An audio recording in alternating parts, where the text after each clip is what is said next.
know you hating, I know you biting. Every time I post, you start writing, talking that shit, but I don't care. I'ma still bust you upside your head with this here. When I drop it, you gonna pop it. I know it's been, I'm never gonna stop it.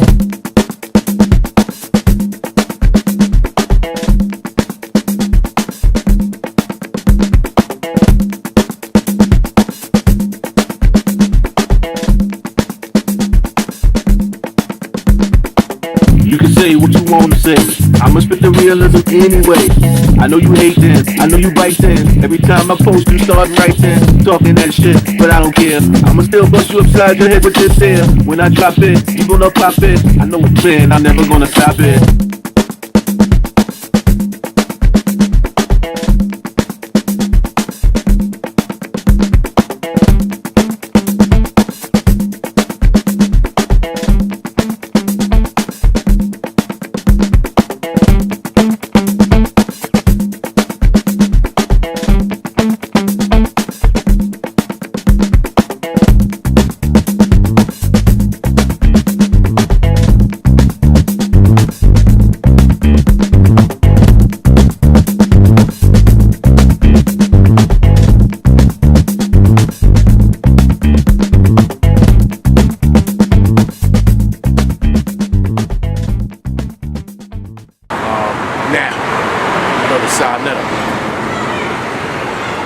This is why we need to talk.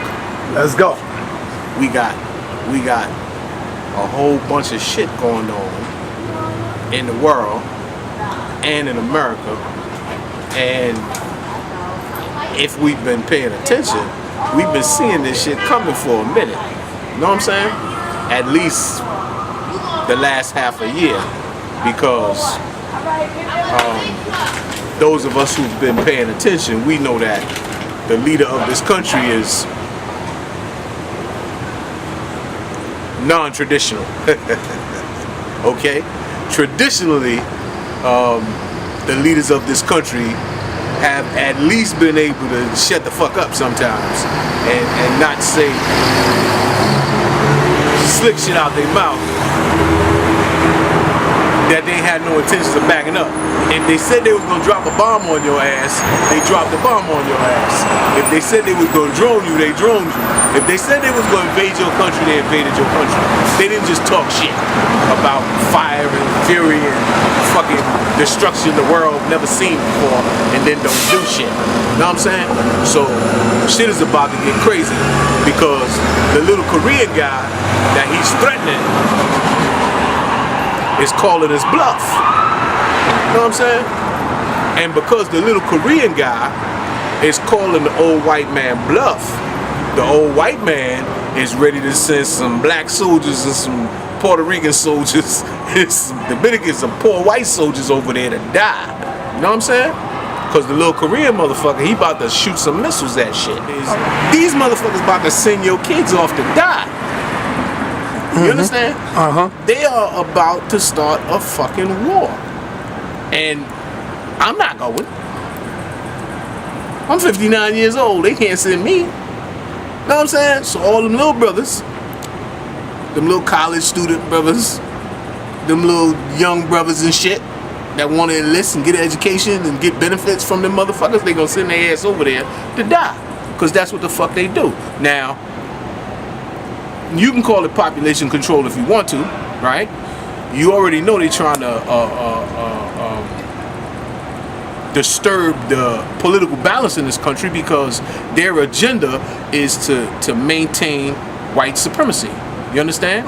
So now, if you can't maintain white supremacy at current levels with current numbers, you gotta get rid of some of them numbers. You understand? How you gonna get rid of some of them numbers?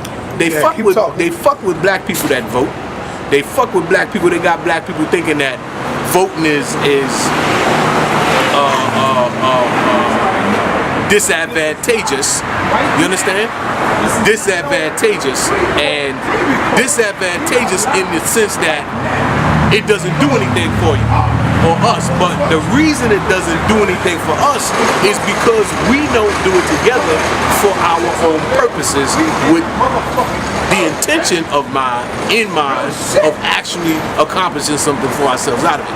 Now, that's what I mean by No, I'm not recording what I said before, but my point is that because we don't do things together, right?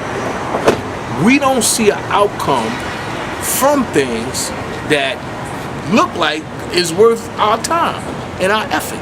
You understand? Now, in different black communities, rural black communities or southern black communities where you have numbers of black people, the local politicians are black, the local church members are black, the city council's black, the school board members are black, you have a different community atmosphere. But in cities like New York, keep going. I'm gonna move up. In cities like New York, where you have these large metropolises and millions of people, we kind of get lost in these numbers in these communities that they have us in, and we don't see benefit from participation.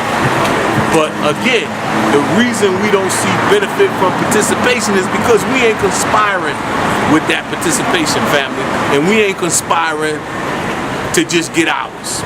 Know what I mean? That going along, the get along shit don't work for us. That participating to the greater good don't work for us. That don't work for us. We gotta be on some selfish shit. We gotta be on some black community shit, some black empowerment shit, some black shit, and nothing else. That'll work for us. Nothing else is gonna work for us. Nothing else is gonna work for us. Participating with other groups is not gonna work for us. It's not gonna work for us because we are not participating on a level playing field. We're not coming to the table with the same things that they come to the table with. We're not coming to the table with cultural cohesion.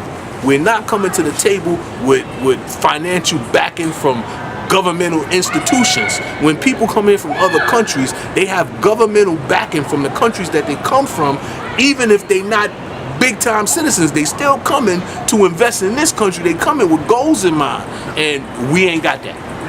That's not what's happening. That ain't what's going on with us. What's going on with us is we have been turned loose in the middle of some shit and go for yours. And a bunch of us are going for ours, and that shit don't work for us. Going for mine don't work for you. You going for yours don't work for me. Us going for ours don't work for us. We ain't conspiring to do anything to survive in the future as a community, as a people. And at the same time, we all, whenever we speak, we talking about the community, we talking about the people, we talking about how we gonna do this. And then we go off on these fucking tangents about being gods and goddesses and queens and kings, and at the same time, right here on the ground, in the here and now, when the shit counts for your children, we ain't doing shit. Nothing. Nothing. Nothing. Now, I know you got brothers like Umar Johnson collecting money for a school. He wants to open a school. I'm not knocking the brother. I'm not knocking his goal. I'm not. Really, I'm not. And I like brother Umar Johnson, and Umar Johnson knows that, right? Shit, you think I don't got along? What I'm saying is, okay, Umar wants to open a school. Where you gonna put the school at? Where's the school gonna be where we can protect the school? What community is the school gonna be in that we're gonna have control of? Those are good questions there. You understand? What I'm saying is, how are we gonna protect? Okay, the kids are going to the school. We got the school. The kids are going to the school. What are they gonna do after school? You understand? They're gonna go into Umar Johnson school and they're gonna learn empowerment. But after school, what are they going to encounter in the communities that they come back to after school? Because if it's the same way that it is now,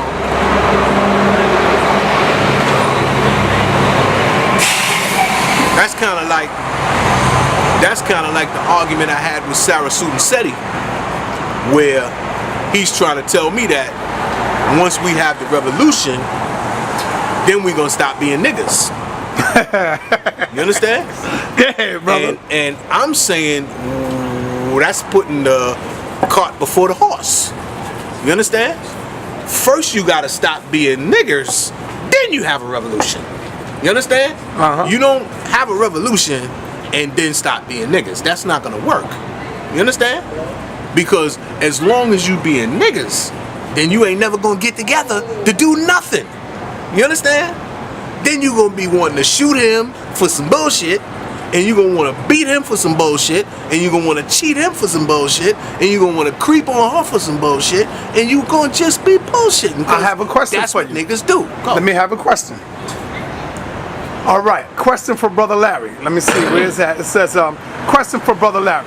How can the black community build a community relations with Africa? First of all, see, okay, assuming that this is a young person asking this question, right? Africa's a continent, right? And you're not gonna have a relationship with Africa, but you can have relationships with people from African nations, right? And as a people, us, here in the States, we can't have a relationship with African nations because we don't have any cultural or international ambassadors that represent us as a people here, that come from us as a people here, that we can send as envoys to other people elsewhere. You understand? Because we haven't formed that type of communal bond or national bond among ourselves in order to send representatives somewhere and to have them represent us elsewhere. You understand? This is why you have smoke coming out of my ears when people are on national platforms talking about, quote unquote, the black community. Because there is no one black community in the United States of America. There's hundreds of them, and they're different. You understand? My brother Sutek right now is in Georgia in a black community. Brother Sanetta and myself, You want to ask the young brothers a question? are in New York in a black community. You understand? So now, when we talk about the black community, we're not talking about one place. That's blowing smoke. And if you really pay attention to politicians when they do it, you'll understand they use vague terms and vague language so that they don't trap themselves into revealing that they're not necessarily talking about the place they happen to be standing in. Okay? That way you don't kind of pick up on the fact that, hey, he's in Washington talking to those people and I'm in New York, he's not really talking to me. You understand? They use that language that kind of tricks you, right? Next question. Well, I have another question from a brother, and Carmel Cree. He says, question for Brother Larry. Sir, what can we do to help each other in America? Now, for the generation below mine, right? And I say the generation below mine because I'm 59 years old, right? But you younger people need to be thinking about this. You need to be thinking about forming an actual, if not virtual, black community. One second. Actual, if not virtual, black community so that you can at least begin to have conversations in the same book, right? If not on the same page. Because until you can actually and demonstrably state that when we say something that we all agree that that's what we mean by the things that we say, right? We're never actually going to be on the same page, let alone in the same book. Okay? If I'm saying we're all Moors and you're saying we're all Hebrews and he's saying no, that's all craziness, right? We're not even having the same conversation. Okay? If he's a Christian and he's saying no, they're Muslims, we can't get together with them, and he's saying, well, they don't believe in anything, we can't get together with them, we're not having the same conversation. But at the same time, we all profess to have the best interests of the black community at heart. Now that's a start.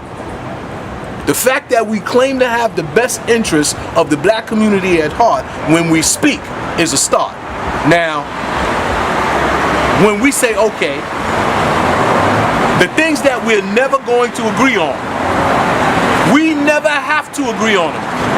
Because in a community as large as ours, we can have different sections that believe different things. But in the common areas where we have to work for the common good of the people, we have to be able to set those differences aside. You understand? Because I ain't never seen nobody get hit in the head and get accused of being a Hebrew, or Muslim, or Jew, or 5%er, or atheist when the white folks was hitting them in the head. They don't ask you questions like that. They look at you and they see the same thing. We look at each other and see something different. All right. What is our biggest roadblock?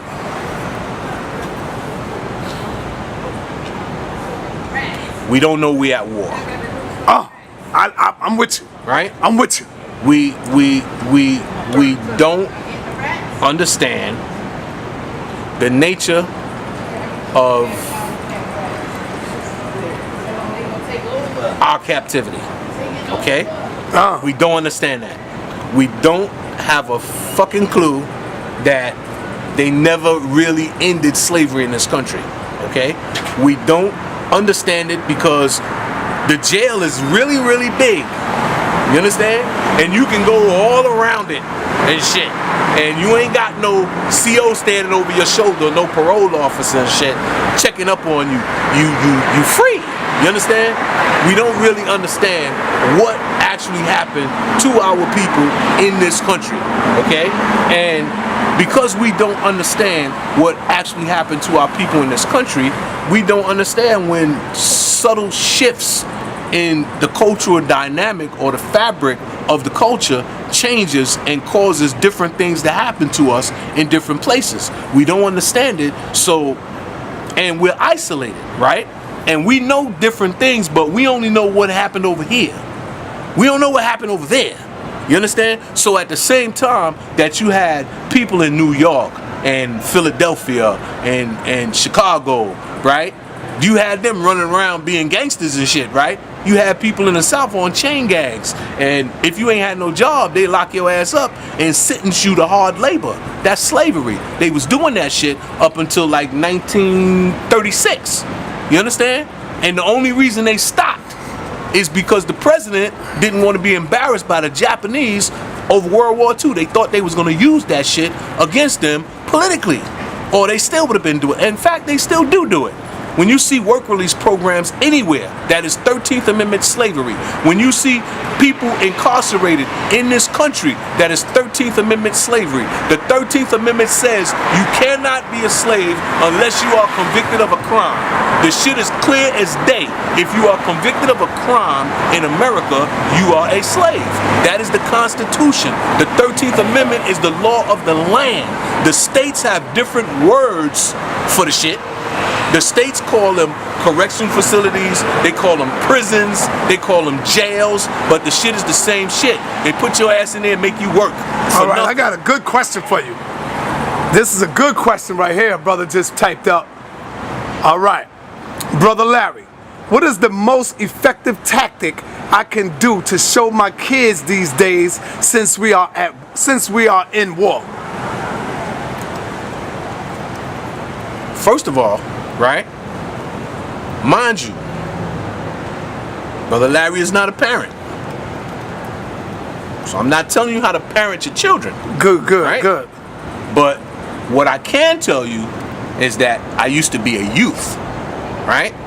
And one of the things that didn't happen to me as a youth that I think would greatly benefit our children is what I like to call, it's like follow-up. Like, they go to school to learn things, right? And after they're in school, like I was saying a little while ago about Brother Umar's school, right? And this is I'm glad you asked me this, because this actually feeds right into what I was saying earlier, right? What happens to those children after school? They come back in the hood and they run crazy. You understand? There's no follow-up. Okay, so if there's no follow-up, Good, right? good, good If, teaching. if you're in school and you're learning something, if it's positive and constructive, but at 3 o'clock you come home and then you're into nonsense, or you watching television, or you bullshitting, or you hear that crap that you hear in the hood every day, right? It kind of gets lost, and then the reality starts to fuck with you, because the school environment is one thing, it's structured, it's positive, but then you come into the reality of it, and then it's chaotic, it's crazy, it's dog shit everywhere, because for some reason people have dogs and they don't respect people, so they let the dog shit all over the place. You understand? So now, if there's no follow-up, the child actually loses something, because you're out of school more time than you are in it. You understand? And when you try to utilize the things that you're learning in school, if you don't have an environment in which to practice that, what are you going to do with it? If you don't use it, you're going to lose it. It's like your math skills. For those of you who are not in school anymore, you don't do that math anymore. You can't sit down with a textbook and solve those problems. Right. You understand? If you don't use it, you lose it. This is why a lot of our children think that they don't need math, because they don't actually see the application of the math in the real world. You understand? Even though it's all around them, every building is a manifestation of mathematics, right? But if you don't actually use this stuff, you lose it, and you kind of get away from it. Let me ask you another one. Do you think Trump will get impeached, or does it matter anymore? You already know. I think it was a coup to get Trump into office, right? And I think it was orchestrated, very sophisticated coup, bloodless coup, and they tricked people.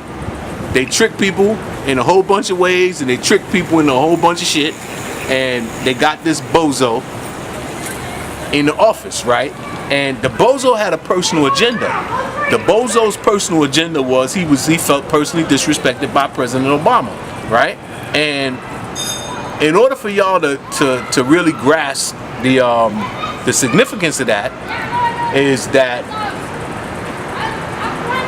they see President Obama as a nigga. You understand? It's just that. This is how they see him, right? And because they see him that way, they want to remove his fucking fingerprints from their shit. You know what I'm saying? And this is some deep psychological bullshit.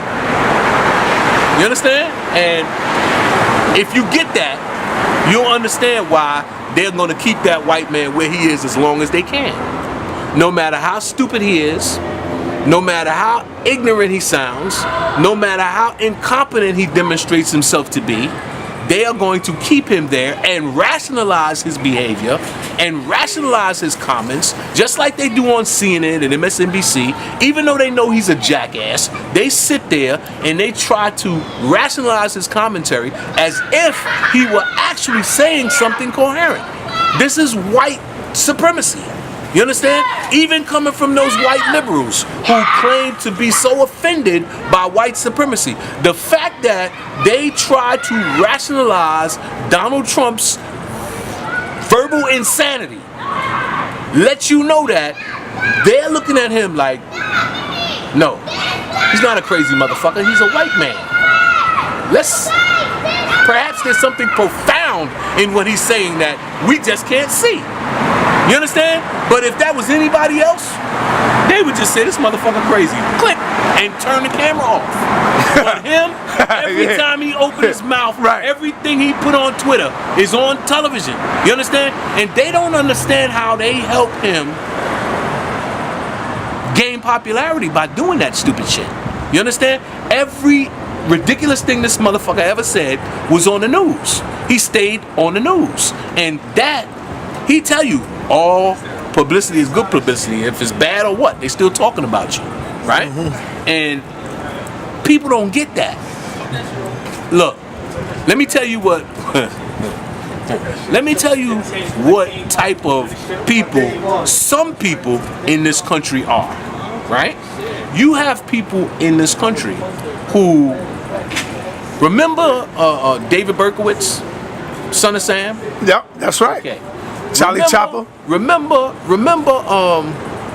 David Chapman? That's right. Right? Remember these psychotic ass white boys? You know you have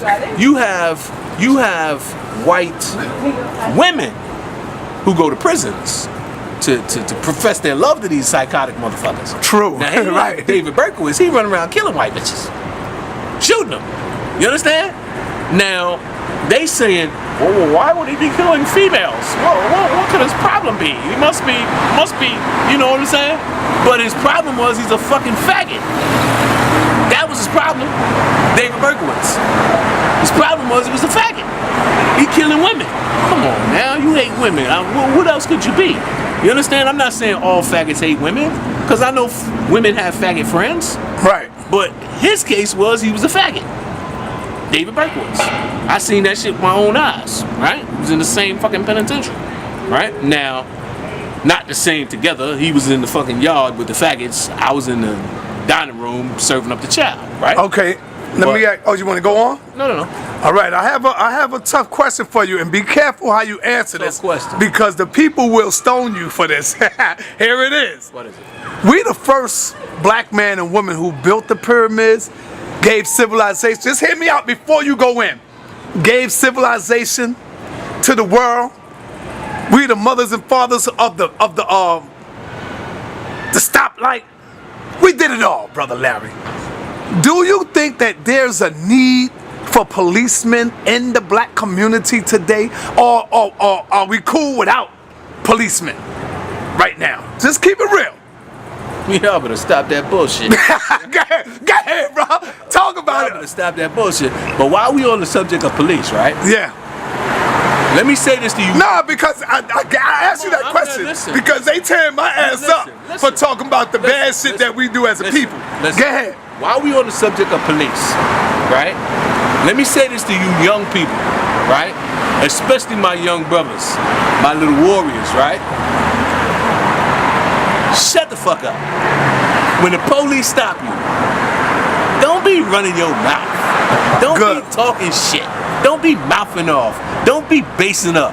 Don't be posting up. Because first of all, you ain't got no gun, right? Second of all, they got guns. Third of all, this is the absolute truth, right? And I don't want you to let this shit go to your head because it's the absolute truth, right? I'm not gonna say all of them, right? But I'm gonna say a very large majority, a huge majority of white males who wear police uniforms are afraid of black males. Facts. Okay? Now, this is whether they got those uniforms on or not, right? What you have to understand is that just like you get the image that's projected in the media of us, right? The hip-hop thug, the little gangster gang members and shit, they get the same images. Only they not even sending those images to us. Them shits is going to them. So they get the raw. The raw. This is why they love hip-hop so fucking much. You understand? This is why you got the little white boys running around calling themselves niggas. Because that propaganda goes out to them. Okay? What it's designed to do is to keep them away from you. But what it has done is it has made you popular to them motherfuckers. You understand? They like your music. They like your style. They like the way you talk. You understand? The only thing they don't like is getting shot down by the police for being black. All right. Now let me ask you a question. No, wait. Now, you will note that on occasion, I have been stopped by the police. Right? Because you know I've been in jail. I was on that plantation 25 years. You know I had to get stopped by the police to get there, right? I don't have no choke marks on my neck. I ain't got no police bullet wounds in my ass. You understand? when they caught me and I couldn't get away, the jig was up. I can't get away. That's right. You understand? I can't get away. When you can't get away, that's when you start thinking, be cool until I can get away. You know what I mean? Not wild out and get shot in the fucking ass by 6 motherfuckers with guns and I'm standing there without one. You understand? Not talk shit to motherfuckers that's afraid of me so that they want to jump me because they afraid of me and ain't no one of them motherfuckers gonna try to do nothing to me, so 8 of them motherfuckers is gonna stomp my ass unconscious. You understand? Isn't that what you see happening on those videos? What you see on the videos is fear manifested in violence. Okay? If you scare a motherfucker, he'll hurt you faster and worse than somebody that's not afraid of you. Because remember, this motherfucker's afraid, so he's trying to hurt you for real, so you can't hurt him back. Now, I'm not telling you that the situation will ever be right. What I am telling you is that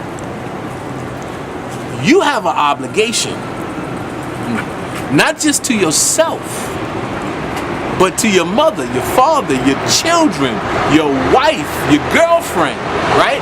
To survive. And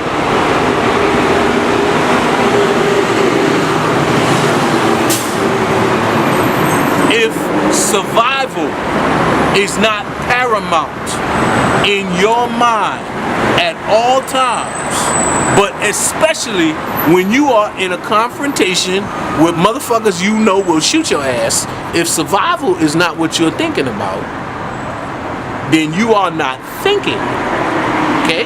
And if you're not thinking, how you gonna be black in America and walking around not thinking? That's zombie. You understand? And you know what zombies are. They the walking dead. Now we call people who are not conscious, not thinking, zombies, because they the walking dead. Anything can happen to them or around them at any time because they're not thinking. They could react in a violent way to non-violent situations because they're not thinking.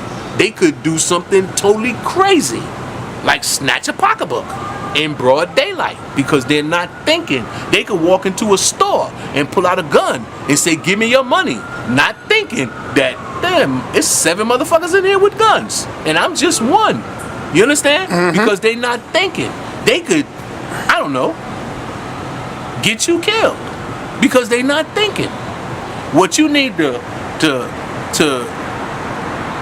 actually, you know, we should have, like, you know, they do those Facebook challenges and shit, and they do all that stupid shit, and you seen the little brothers burning themselves up with fire and stupid shit, right? What about not a Facebook challenge, but a parental challenge for you and your children, right? For obtaining the best school scores or becoming the best child in the school. You understand? Outshine the rest of these kids. What about that type of child? Not on Facebook, but to your children. You understand? Let me ask you. If you had the power in your community, like say mayor, I'm just, you know, hypothetical. I understand. You the mayor, you got the power. And you trying to really build something in the community for the youth, for the kids, for the babies. How do you get rid of the niggas and the coons? How would you go about getting rid of the coons? Alright. Understanding that y'all ain't gonna like my answer, right? But one of the things that happened to our community, right, is that they use psychology against us to further divide us, right, and to wedge us into these little corners, right?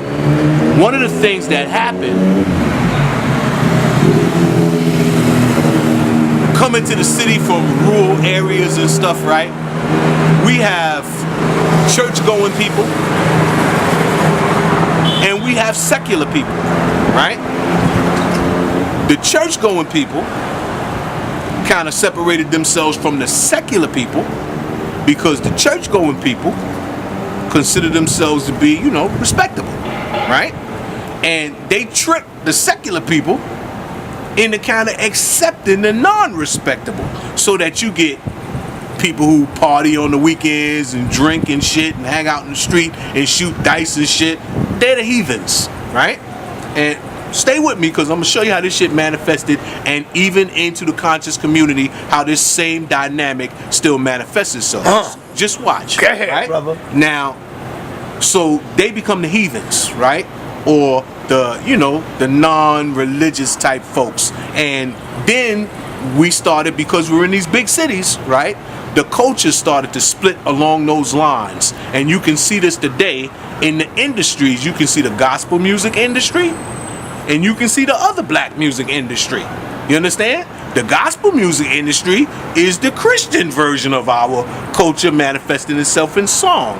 And the other music industries is the other part of our community manifesting itself in song. You understand? They sing about God and Jesus and shit. And, you know, well, I guess we sing about sin and the devil and having fun and lust and partying. You know what I'm saying? This is what happened. So now, the split really came in the music with brothers like Ray Charles. Ray Charles took church music and put non-church lyrics in it. That's why they called it the devil's music, rock and roll. You understand? So now, manifesting itself into the day, this dualism in our communities becomes the criminal element, the hustling element, the street element of our culture versus the other, the what you would call I don't want to say middle class. I don't want to say working class. I don't want to use those labels, because that's not how it breaks down in our community, right? But it kind of breaks down in our community in the kids who go to school, the college students, the Morehouse students and shit, right? The ones who work in government jobs, the lawyers, the doctors and shit like that, and the rest of us, the hustlers, street peddlers, you know what I'm saying? Now, when you get to the conscious community, we have those same individuals, right? From those same different versions of the black community, speaking on issues that affect and concern the black community from different perspectives. So you have, in street language, you have legitimate people talking about things that illegitimate people are talking about, and they're talking about the same thing, but the street people talking about it from let's pull out and blast these motherfuckers, and the legitimate people talking about it from the political organizational perspective. Okay? So now, how does that affect the conscious community? We have a whole bunch of one type of people saying, nah, fuck voting, that shit don't matter, that shit don't count, that shit don't blah blah blah blah blah. Half of them can't vote, never did, right? The other part of the community is trying to politically organize and trying to do some things that moves the community a little further as a community. You understand? Now, I'm not saying that the other version don't want to move along as a community and do some things positive. I'm saying that, let's use myself as an example, right? As a former, I don't want to say this. Say it, man. We know you was a gangster back in the day. No, that's not what I want to say. Come on. Right, that's not what I want to say. We know you was a gangster. As a former pharmaceutical supplier. Okay, right? okay. as a former pharmaceutical supplier, right? There's a perspective that I have, right, about the police that my brothers who are lawyers and college professors don't have. You understand? They can't have my perspective, because my perspective is based on they're trying to catch me and put me in that system. Our other brothers, they don't have that perspective. Our other brothers' perspective is these motherfuckers work for us. They're our employees. They work for taxpayers. we not taxpayers. Right. We criminals. We ain't paying no taxes. They don't work for us. You understand? They working to catch us. Right. And put us in that shit. Right. So we not approaching this from the same perspective. You understand? So when we're approached by them, it's not the same perspective. Now, one of the negative aspects of that is the police have more encounters with people like me than they do with people like our other brothers, right? So that when they encounter our other brothers, they roll up on our other brothers like they us. They roll up on the little college students and the little kids like they talking to us. You understand? Now, the police have never intimidated me. You understand? I fought them physically, my hands. I've been beat by the motherfuckers and I've beat some. You understand? So I've never been like, freeze, nigga, don't move, and I start shaking. No, I don't start shaking. I look to see how close this motherfucker is. Can he get me? Can he get me? If he can get me, I stop. He can't get me, pew, I'm gone. You understand? Right. That was my reality. You understand? And I've never gotten caught by them running. So the thing is, it's like you grow up in the forest, you a zebra. It's lions trying to eat you. How the fuck do you get away? You understand? That's the reality that we grew up with this shit. So now, when you understand that, and then you grow up at different levels, you get different levels of understanding. I'm not telling you that I understood this when I was a little guy. I'm saying this to my people now because I need you little people to understand this, right? I need you little people to really appreciate the fact that they have made a fucking economic system out of this shit that benefits them and doesn't benefit you. That nonetheless is dependent on you for its survival. They depend on you being a little stupid motherfucker in order for them to make money. They depend on you getting caught up in their shit in order for them to get paid. They depend on you tearing each other down all day, all night. Thousands and thousands of jobs that come out of the prison system. Thousands, hundreds of thousands, because there's over 2 million people in prison in this country. So you know they got thousands and thousands of jobs depending on that shit, right? So they ain't going nowhere. There will never come a time when they stop having those employees who pay taxes. There'll never come a time when they lay them off and let the people that's locked up go free that don't pay taxes. Never. It's not gonna happen. They made a system, it's beneficial, it's working, they're gonna keep that shit. The only way they'll stop it is if it starts costing more than they make it. And that's not gonna happen. All right, now you're gonna have to revisit this question again. Okay. We did it before, but we got a lot of new people on board now that don't know. Someone on here, I forgot what it was because the comment went up. He says, what was Brother Larry doing all that time for? What did Larry do to do all that time? So, brother, we got a little time for you to go in a little bit on your history, and there's a lot of new people that didn't hear your story. So, why did you do all that time, brother? What happened? You did what, 25, 26 years? 24 years, some like 10 months, 24 years, 10 months, 3 weeks, 4 days, 5 hours, 10 minutes, and 14 seconds. Right? Look, here's the thing, right?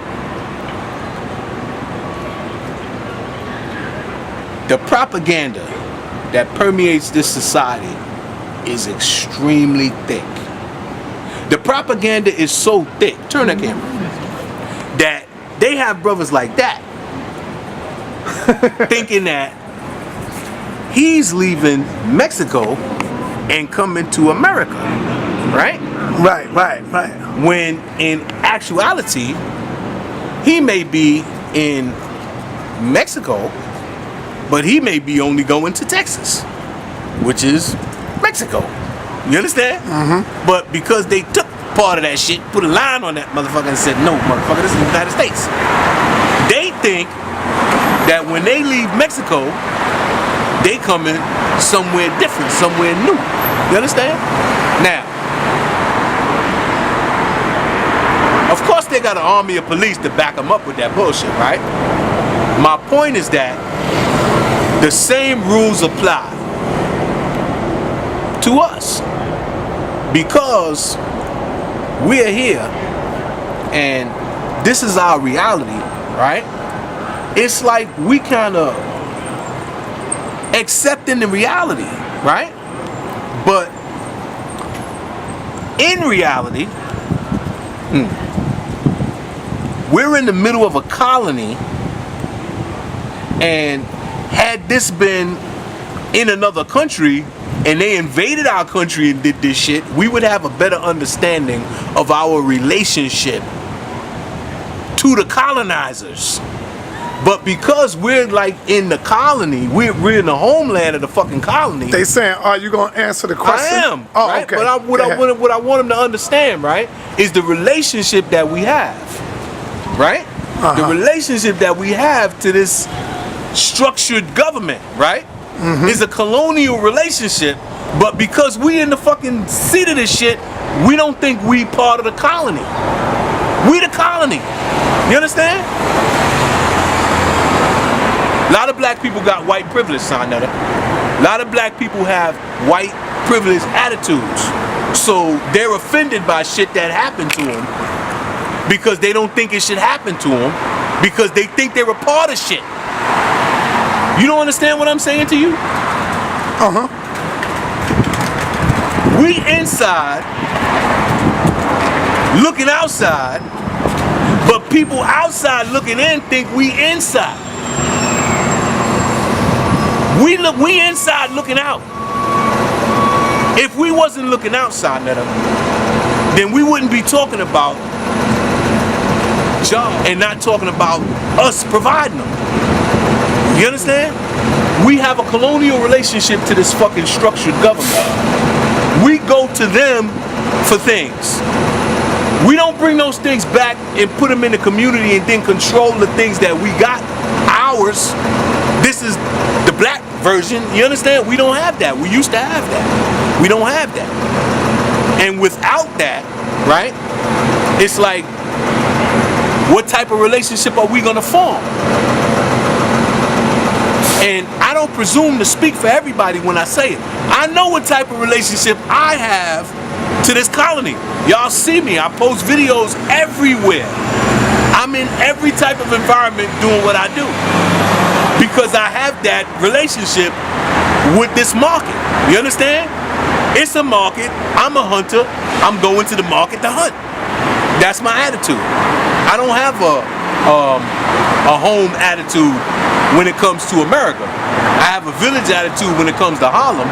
The only place in America I feel at home is in Harlem because this is the village where I'm from. You understand? But I understand the political stratification of it because it's politically stratified. We the only ones that's not taking an active, and I don't want to say that because that's not exactly true. Because we do take an active political role in our communities, but we don't do it for our benefit. We do it to be a part of the system, and that's a difference. You understand? There's a difference between engaging in politics for our benefit and engaging in politics as we traditionally do to be a part of the system. Other communities engage in political activity to gain something for their communities, to build up those communities because they see themselves as separate and apart. Keep going. But this is live right now, y'all. This is not pre-recorded. We try to be a part of the United States, and that kind of don't work for us. It kind of don't work for us. Look at this. It kind of doesn't work for us because look at this. We don't have the numbers in the places that matter. In the places that matter to actually affect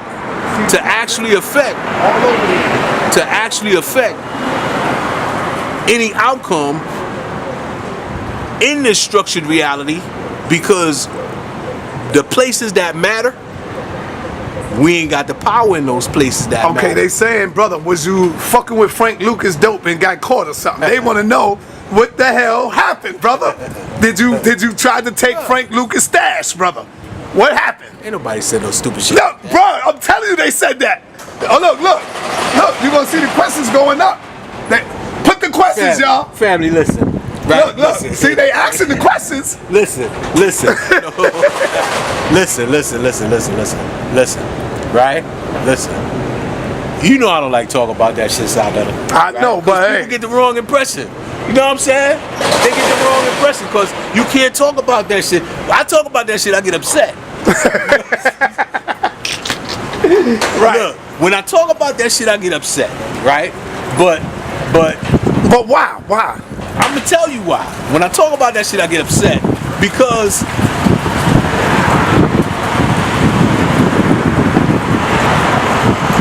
truthfully, right? Once you realize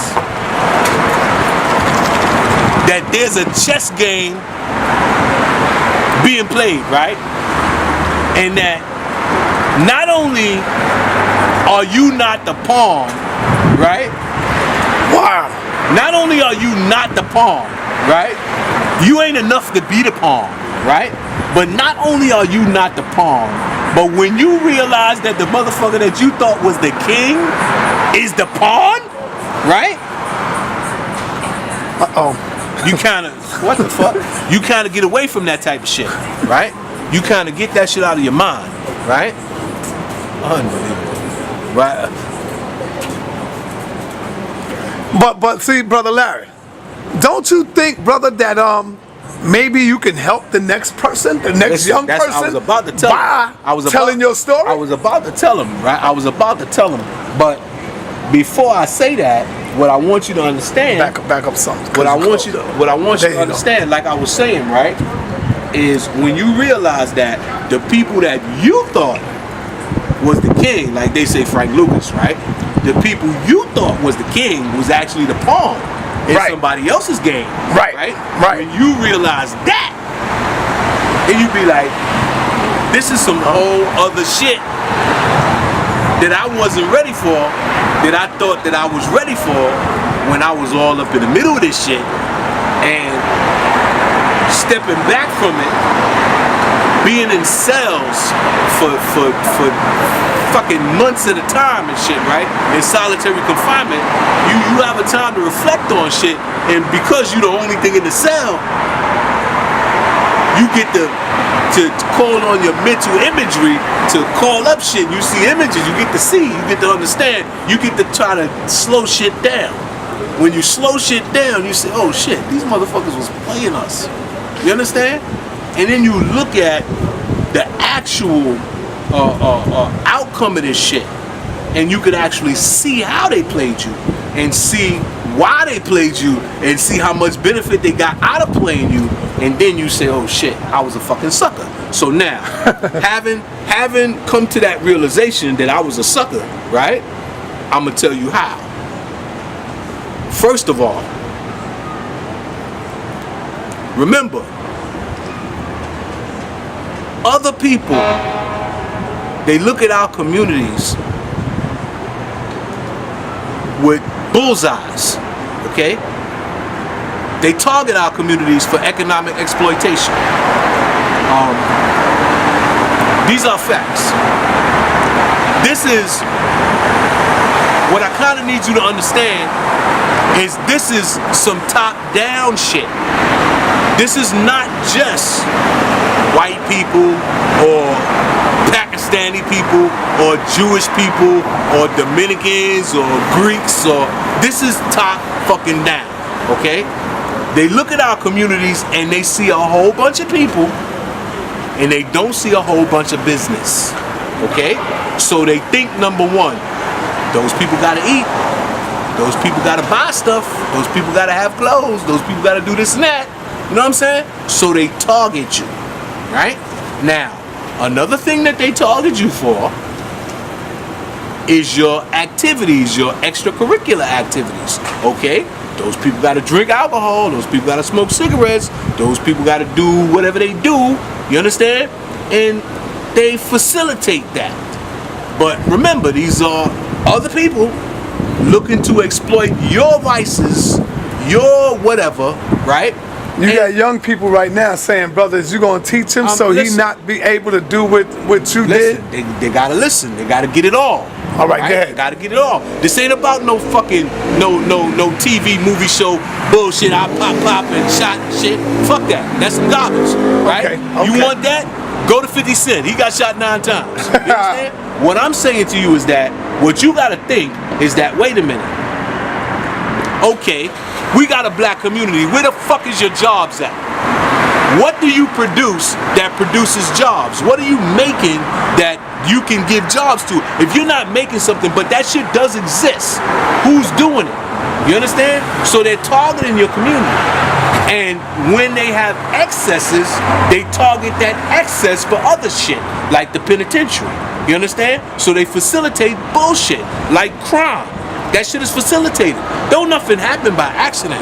You understand? This is why you have the same shit going on everywhere. It ain't no fucking accident. And you don't have nobody just coming up with the idea that, yo, I'ma sell weed.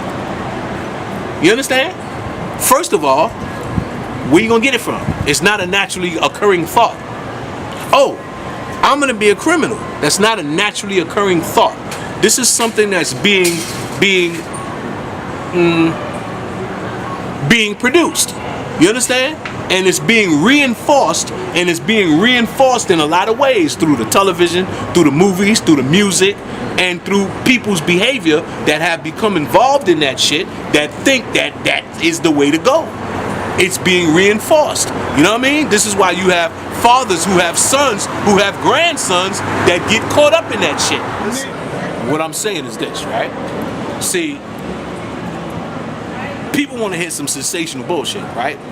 I don't got no sensational bullshit because I don't think like that. You understand? What I need them to understand is that it's your friends.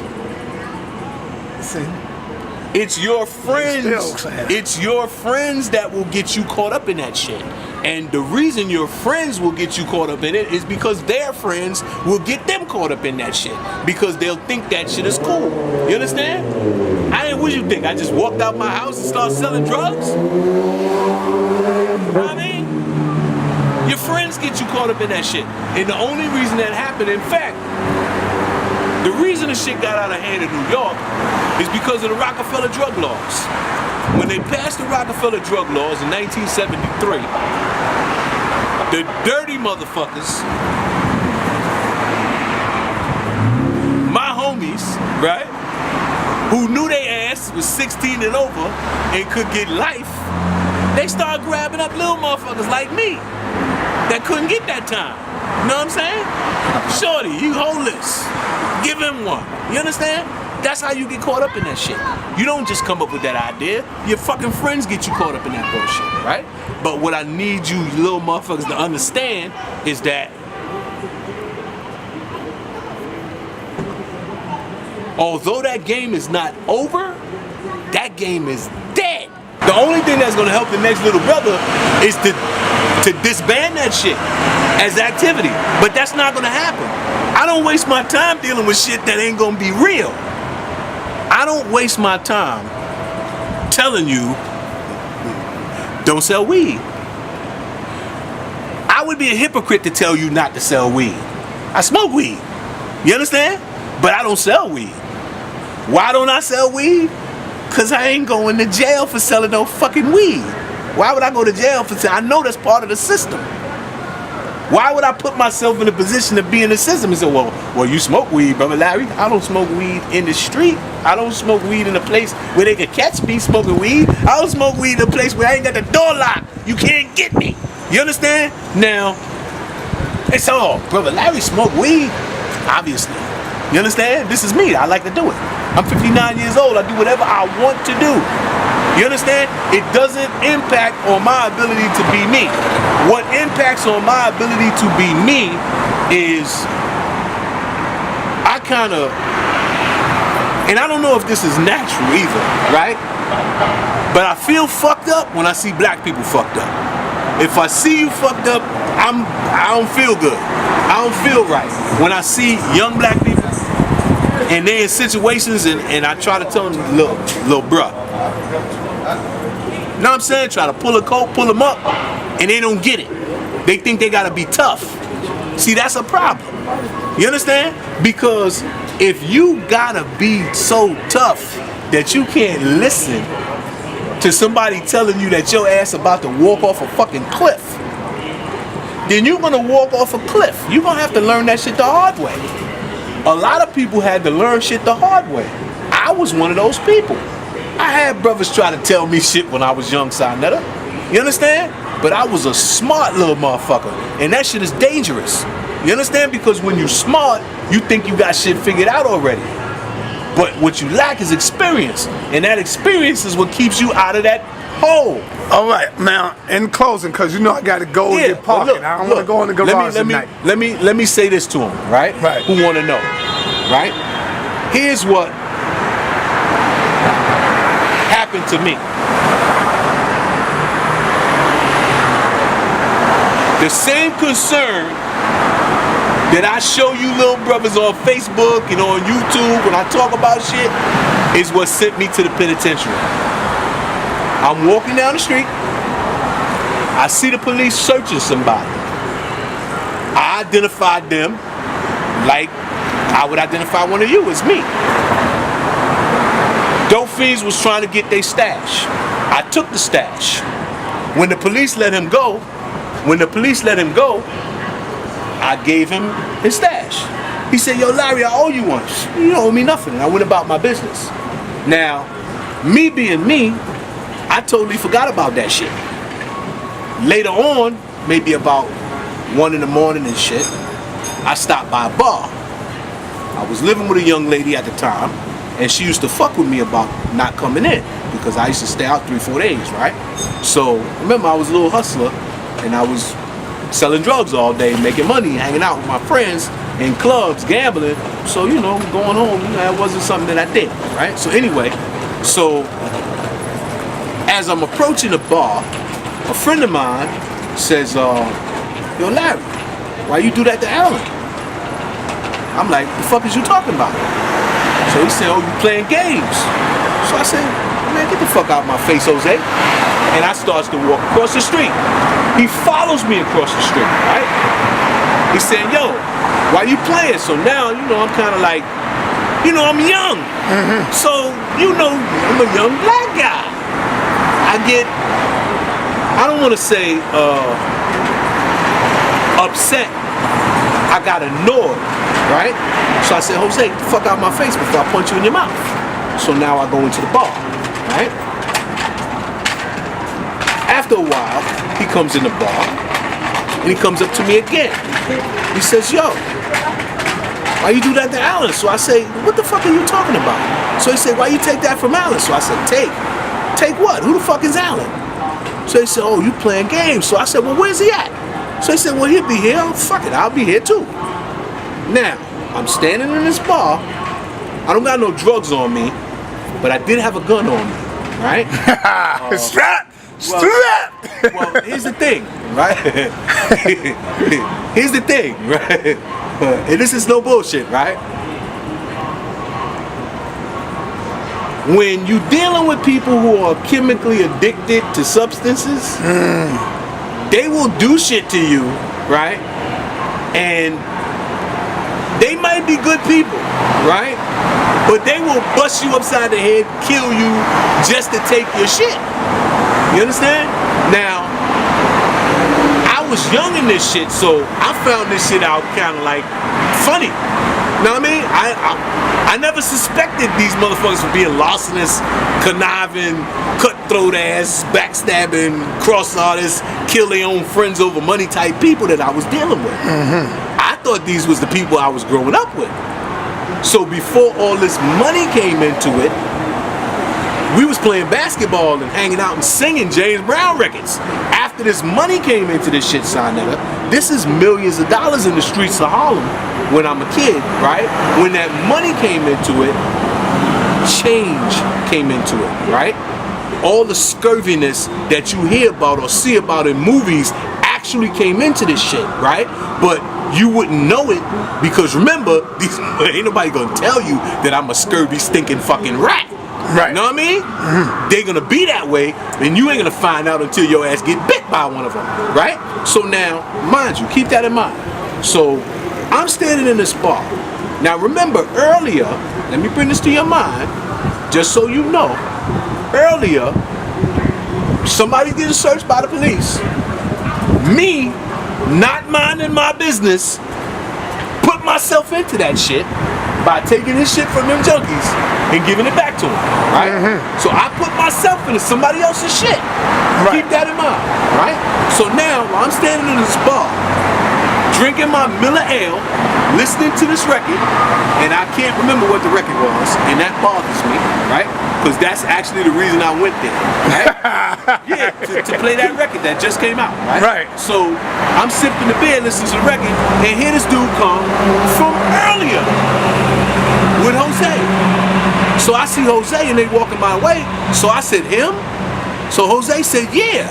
So now, through my mind, flashes, I know this motherfucker not telling him that I took his shit. And flashes through my mind all of the scurvy, larcenous shit that goes on in the fucking drug game, right? And I say to him, yo, tell him I gave you that shit. This motherfucker pointed at me and said, you ain't gave me nothing, motherfucker. Wow. Now, there's always gonna be people who are gonna say, why'd you do that? You understand? They're not gonna understand. At this time, your life is in danger.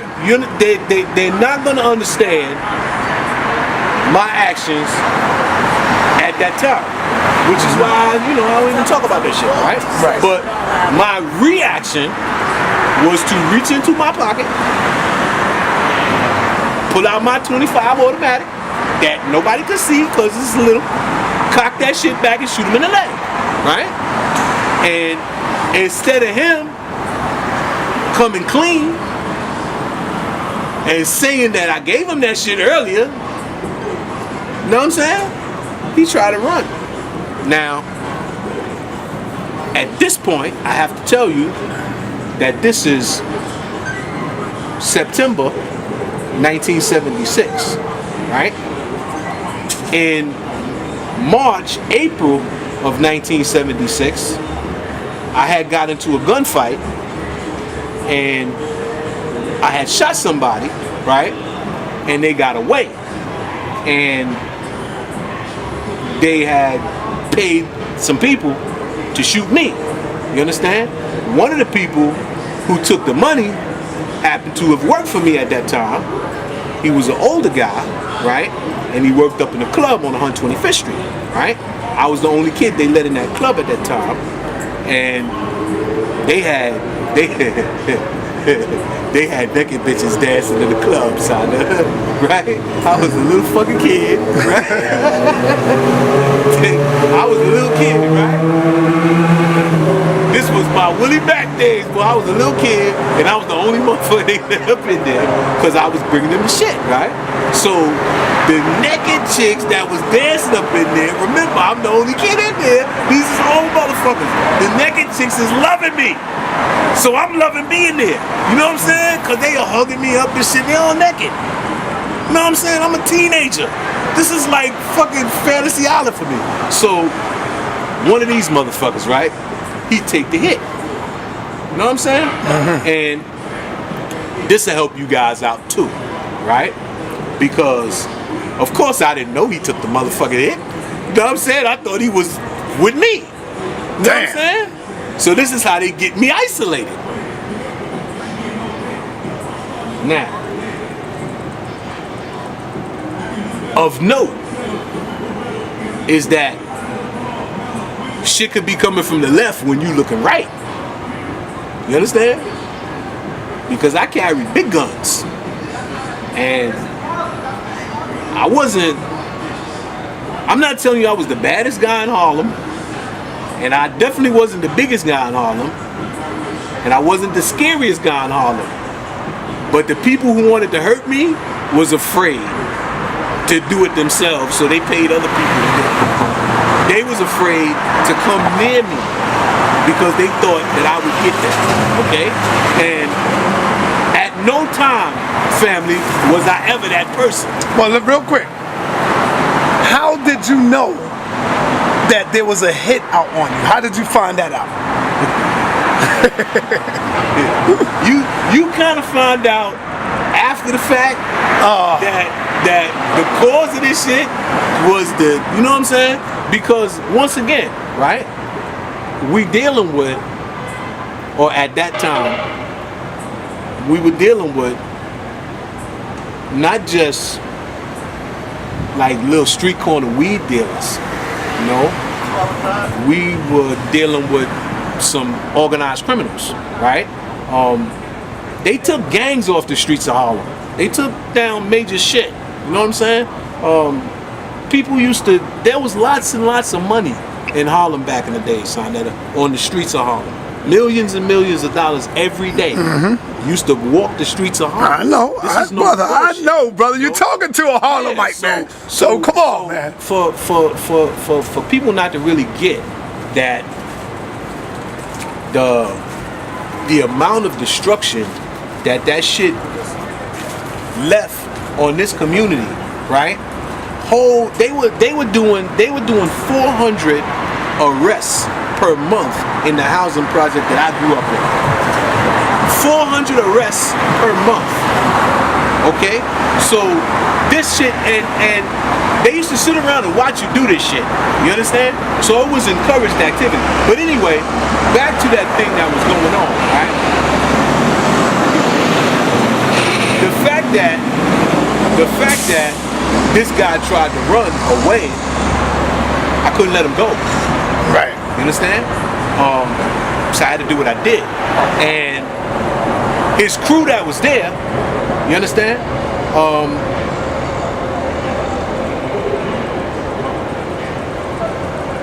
I'm not gonna tell you that they were punks. You understand? I'm gonna tell you that his crew was there.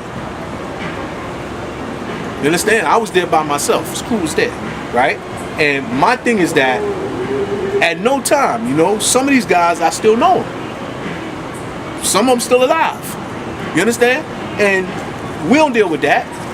I try to confront the guy who initiated that conversation, but he don't want to talk about that, and he don't want to talk about it because he think that I want to get him. You understand? Because you know, people kind of think you don't change. They kind of like, no, that motherfucker crazy. He did this and this and that, and he'll do this and this and that. It's like one of the witnesses in my case, right? Who was a street thug, right? A drug dealer who shot people and all that shit, right? He'd go to court and testify against me, right? The night that this shit happened was his birthday, right? He was in the bar celebrating his birthday. He went out of that bar, went a block away to the police and told on me. Gave them my first, last name, my address, all kind of shit, right? Came to court and I found this out at trial, right? You know, a year and a half later, but my point is that this motherfucker, he a criminal, turned into a crackhead, in and out of jail. While he was going in and out of jail, while I was in jail, he was going in and out of jail using my name, saying that I was going to kill him so that he could be in jails closer to New York City. They kept me up in the mountains. I never knew why, right? In 1999, I was 3 miles away from New York in a jail, and they packed me up, moved me to Green Haven because his ass came up there using my name, but instead of them moving him, they moved me. I find out when I get to Otisville, the counselor told me. You know what I mean? So my point is that, now look how this works. Because remember I tell you, if you could just stay focused a little bit, you'll be able to see the lessons and things that happen to you, right? Like I told you, I went to jail for not minding my business. Now, people will say, no, you went to jail for shooting that person, killing that person. No, I went to jail for not minding my fucking business. You know what I mean? Because if I had never stopped to help his ass in the first fucking place, if I had mind my business, that shit would have never happened. So this is what makes you get mad as well. Watch this. I spent 25 years in prison for not minding my fucking business, right? Not only that, right? But I didn't learn. I didn't learn it then. I didn't learn that shit. So I had to go through that shit a couple of more times, Sinetta. I had to go through beatdowns by the police for not minding my fucking business, helping other motherfuckers. You know what I mean? I had to learn it the hard way. Until you pay attention, until you actually pay attention to the shit that's happening to you, you will never actually understand why the shit is happening to you. But you are the factor, you are the one factor that is constant in everything that ever happens to you. You're always there. You understand? So I had to realize that. So now look, looking back on that, right, Sonetta? Before I lose where I was going, right? Looking back on that, right? I'm in there for not minding my damn business. Now, here this guy who telling on me, which again, by street rules, is not minding his fucking business. And why would it not be minding his business? Because he was a fucking criminal. This is why he's a snitch. You understand? Because he was selling drugs and shooting people. How the fuck you gonna go tell on me? Know what I'm saying? That makes him a snitch. If he would have been, now look at this. If he would have been a law-abiding citizen, I wouldn't call him a snitch. I would call him a citizen. When I was breaking, you know, the rules and shit, when I was selling drugs, I hid from citizens because I expected them to tell. People who was doing the same shit like me, I didn't hide from them. They saying you should write a book, brother. But listen to what I'm saying, right? Listen to what I'm saying. So now, mind you, learn the lessons in this shit because the shit is profound. I went in there for not minding my fucking business, but now this dude who was telling on me, right, who helped put me in that motherfucker by telling, he's still telling and helped get me out. Because in 1999, when he told I was gonna get him if they put me, and they moved me to Green. You had just shake and everything? I ain't had none of that shit, Sinetta. Oh, he was in Green Haven? Sinetta, no, I was in Cape Vincent, 300 miles away from New York. His ass got busted, so he's coming in, right? But he's coming in using my name. I can't be around Larry Finney. He gonna kill me. You know what I mean? Why yeah, that's what they do. They put one of y'all in PC. I was a witness, right? Right. So they snatched me up. I don't know why they snatching me up. They not telling me shit. I'm thinking I'm going to a medium. You understand? Right. I'm thinking, shit, you snatching me out of a medium, you gotta be putting me in a medium. Since you telling me I'm going to Green Haven, that could only be Green Haven Annex or something. I'm gonna make parole from that shit. You know what I'm saying? That's what I'm thinking. Right. I'm thinking I'm getting out, right? Come to find out, they put my ass behind that 30-foot wall in that fucking cell, right? So I'm like, why the fuck is they put me behind? What the fuck? So everybody is saying, what did you do? I'm coming in there, what did you do? I'm like, what the fuck? I ain't did shit. So now look, the police, what did you do? The sergeant, what did you do? The checking up, what did you do? I'm like, what the fuck? Why you keep asking me that? I ain't did shit. They said, well look, don't unpack, because we trying to figure out why they sent you here, right? Then it's the police. In the jail, they don't want me in their jail. I'm not classified maximum security anymore. Right. I've been in mediums for like 5-6 years, right? So now, they come and tell me, oh, don't unpack. You're not gonna be here that long. 6 days later, they put me in Otisville. When I get to Otisville, the counselor says, got any enemies? So I said, oh, fuck. I said, look, I just got here. I don't know nobody. He says, oh, no, not here. What about Charles Bunn? I said, Charles Bunn? I said, that's a witness from my case. What the hell has that got to do with me being here? He says, well, let's see. Oh, he got a 1 to 3 for burglary. Oh, he's in Riverview. He won't be there that long. I said, that's the reason they moved me? He said, what? I said, Charles Bunn. He said, who's Charles Bunn? I said, okay, my man. You understand? He told me. Now, once he told me, he was done with that. Right. Asking questions about it is not allowed. Right. He wasn't supposed to tell me that. Right. So now, watch this. Now, that's 1999 in the penitentiary. I'm on parole out here for like 5 years. I got a good rapport with the parole officers. I have black females, right? I have a good rapport with black females, I'm a black male. You understand? Kind of got me in trouble in there too, because they put me in Attica, had black female officers there. I have a good rapport with black females. You know what I'm saying? So now I'm on parole out here, black female parole officers. I go to report one day, and they ice fucking grilling me, screwing me like, whoa, we gonna get you. And I'm like, what the fuck? What the fuck? You know what I'm saying? I'm like, I'm feeling it. I'm like, what's up? They're like, in the back. I'm like, what the fuck kind of shit is this? Right? So I go back there, they like, ooh, who you been threatening? Threatening? So now I'm easy. Cause I know they got the wrong motherfucker. Right. Oh, they setting something I don't up. make threats. You know what I'm saying? Any fool know if you tell a motherfucker you're gonna do something, you ain't serious. Know what I mean? Right. So now, so they said, well, who you been threatening? So I said, I don't even talk to people. How can I be threatening somebody? Right? So they said, well, in the office. I go in the office, they slap a piece of yellow paper on the desk. Boom. Sign this. I'm like, sign what? Right? I ain't signing shit. Get the supervisor. Right? Look, they got a paper. This motherfucker done got out. He done told these people, he done went downtown and told the parole people that I'm going to kill him. He don't feel safe. I'm on parole 5 years. He gets out, goes downtown to the parole people. Now this is a witness from my case. In 1977, I went to trial for a case that happened in 1976. In 2004 or 5 or some shit like that, this motherfucker's down at the parole office telling these motherfuckers that I'm going to kill him. Right? Now, I said, I ain't even seen that motherfucker. How can I threaten him? Right? So they said, oh, well, he heard and he about. So I said, well,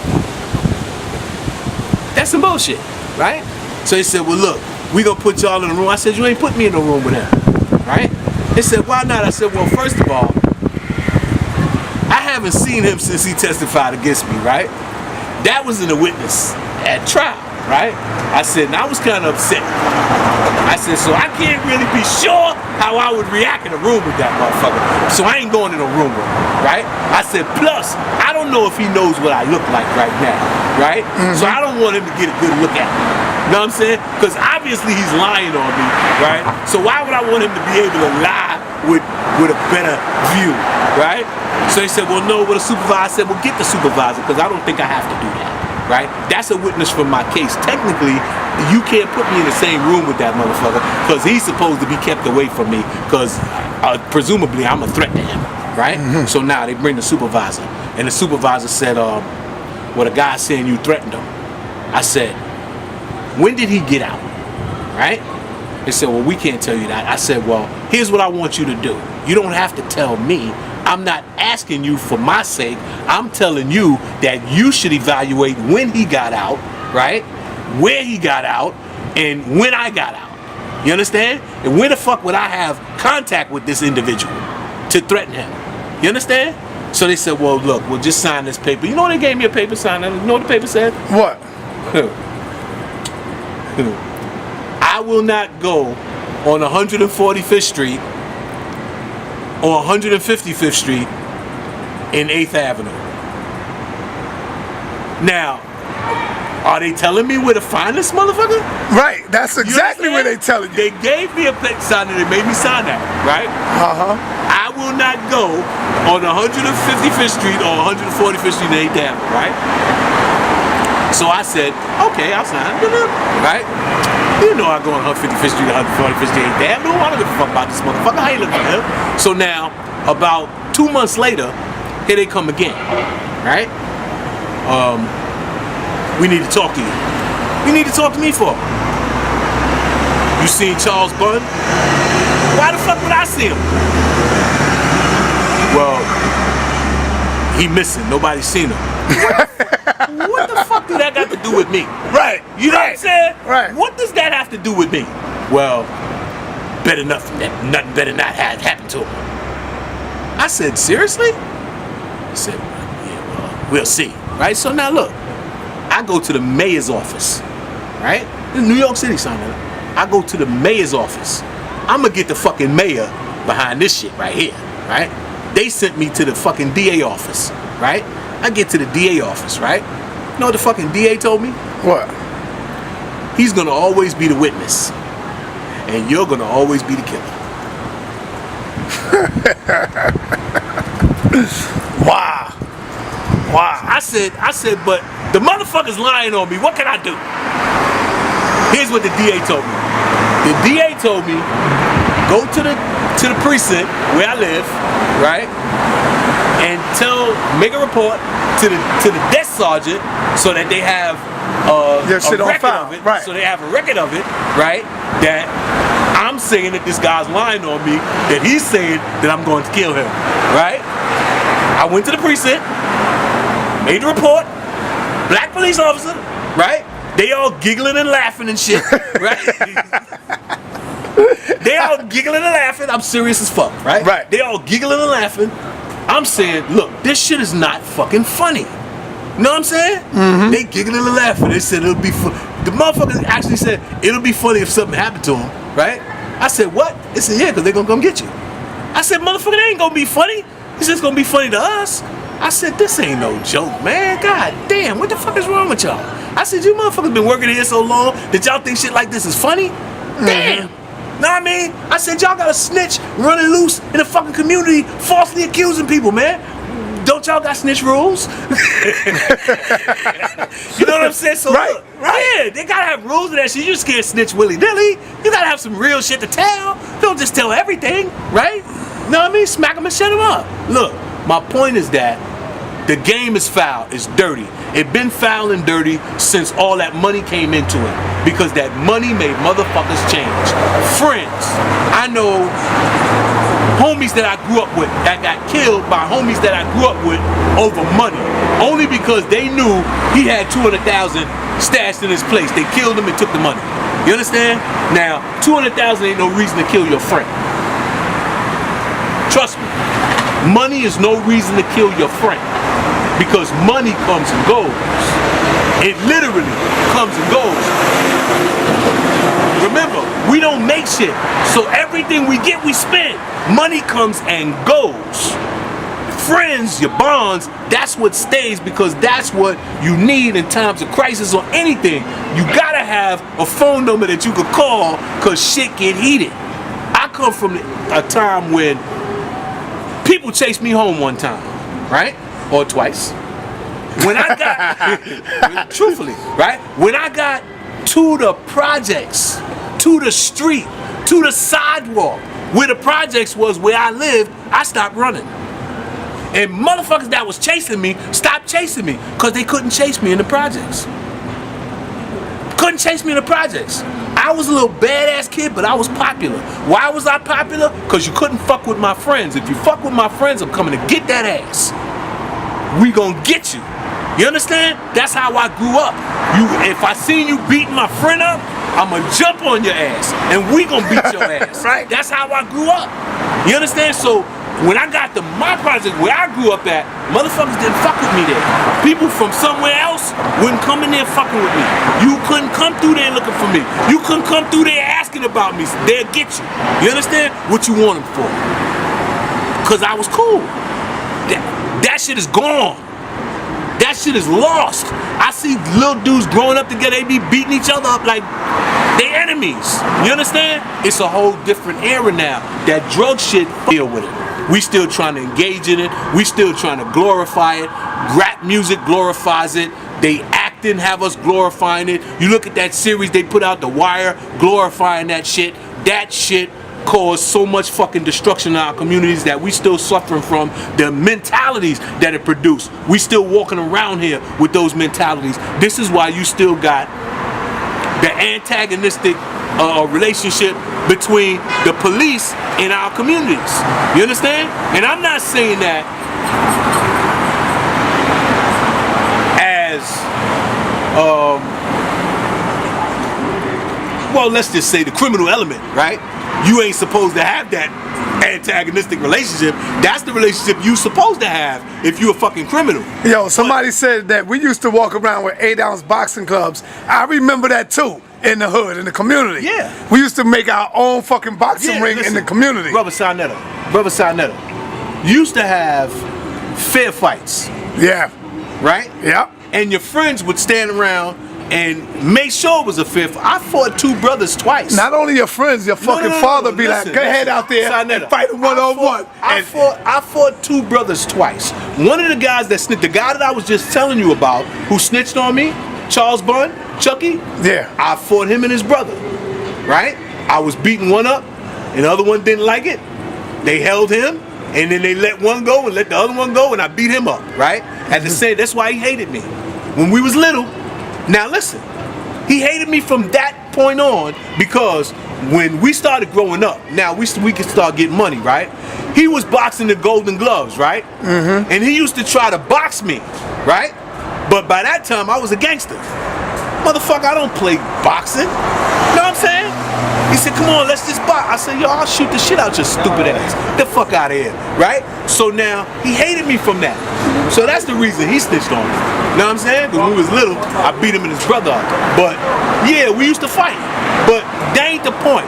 The point is, when they put all of that money into the fucking hood, friendship went out the window. The hood went out the window. Motherfuckers was killing each other over money, Sonetta. I'm talking about. I could name names. You know what I'm saying? But I don't drop names. I don't do that type of shit, right? But people from Harlem know what I'm saying, right? Mm-hmm. And people from other communities understand what I'm saying. And individuals who grew up in the hood and dealing with this shit know exactly what the fuck I'm saying. Now to close out, because I gotta go, man. How many times I beat you in chess, man? Man, stop playing, son. That's the question. A motherfucker said, son, let that be the last question you ask Brother Larry. Man, stop playing. Hey, yo, write that again, y'all. He think I'm joking. How many times I beat you in chess, brother? Let this be the last thing I say to y'all tonight, right, family? Good. Look, the reason why you have brothers like myself, right, and brothers like Sonetta, and brothers like Killer Mike talking, right, is because we could see what could be if we ever got serious and got our shit together and started really dealing with shit, really, family. You understand? Because I'll be the first one to tell you, I got caught up in the bullshit that I did not know had a fish hook on it. You understand? I did not know that shit had a fish hook. I just thought it was easy money. That we used to literally dance and sing after selling drugs. We used to literally dance and sing back off the avenue after selling drugs because we sold all our drugs and didn't get caught. Okay? We used to literally dance and sing our way back into the projects and shit, right? Because that was our mentality. We was little kids making a whole lot of money for doing some dumb shit that didn't mean anything to us. We was handing people packages with powder, okay? We didn't have any understanding of the ramifications that would have, the devastating ramifications that would have in our community. You understand? And for the shit to be glorified to the point where it's getting dark. Still to this day, you have individuals who want to engage in that activity, and you still see, I see people nodding to this day, and I can't believe it. I film them. I'm like, I can't believe that shit, family. All right, and with that, brother, Black Power. Black Power. We out of here.